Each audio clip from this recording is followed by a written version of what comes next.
આજે તો આપણે અચાનક ઘેલા સોમનાથ જવાનું થયું. ત્યાં તો અચાનક રસ્તામાં વરસાદ ચાલુ થઈ ગયો. અચાનક જ આપણા ઘરે આવી ગયા મહેમાન. પછી મહેમાન તો કહે આપણે ઘેલા સોમનાથ જોયું જ નથી. તો પછી આપણે એમને લઈ ગયા ઘેલા સોમનાથ અને આપણે એને પહેલી વાર ઘેલા સોમનાથ મહાદેવના દર્શન કરાવી છે. તો બધાને જય મહાદેવ. તો આજે અમે આવ્યા છીએ ઘેલા સોમનાથ અને પાણીતાળાથી અમારા ઘરે મહેમાન આવ્યા છે. આમનું નામ છે જયદીપ કાકા અને આમનું નામ છે અશોક દાદા. તો તમને પણ મહાદેવના દર્શન કરાવવાના છે. તો ચાલો દર્શન કરવા અને પછી જઈએ બધાને. તો જો આવું સરસ મજાનું મહાદેવનું મંદિર છે. તો ચાલો આપણે દર્શન કરીએ.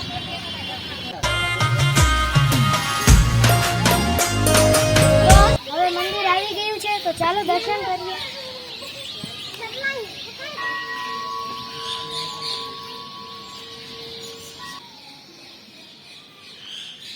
તો મિત્રો આપણે તો થઈ ગયા મહાદેવના દર્શન. તો અહીંયા ઘેલા સોમનાથ એટલે કે મહાદેવના મંદિરે આ એક સરસ મજાનો ઇતિહાસ પણ છે. આમ જો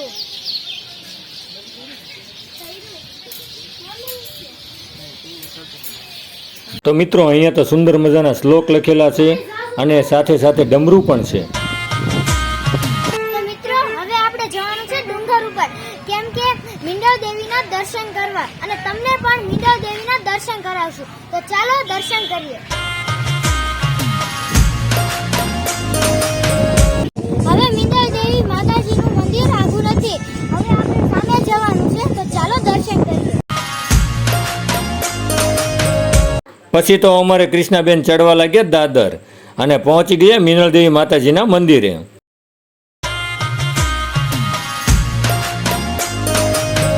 પછી તો મેં મીંડવ દેવી માતાજીના દર્શન કરી લીધા. પછી તો પૂજારી આપણને કરી દીધું તિલક.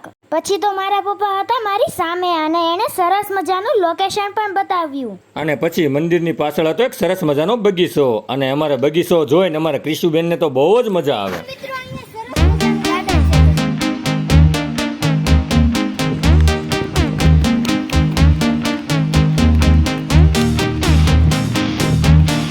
પછી તો અમારે કિશુબેન મીંડ્યા હિચકવા.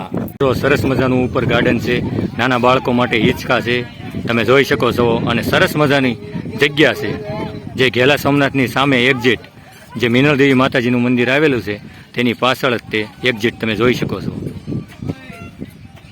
મિત્રો તમને આ ઘેલા સોમનાથનો વિડીયો ગમ્યો હોય તો અમારી ચેનલને લાઈક કરો, શેર કરો અને સબસ્ક્રાઇબ કરવાનું તો ભૂલશો જ નહીં. અમારા આવા અવનવા વિડીયો આ ચેનલમાં આવતા રહેશે. તો મને દિલથી સપોર્ટ કરતા જાજો.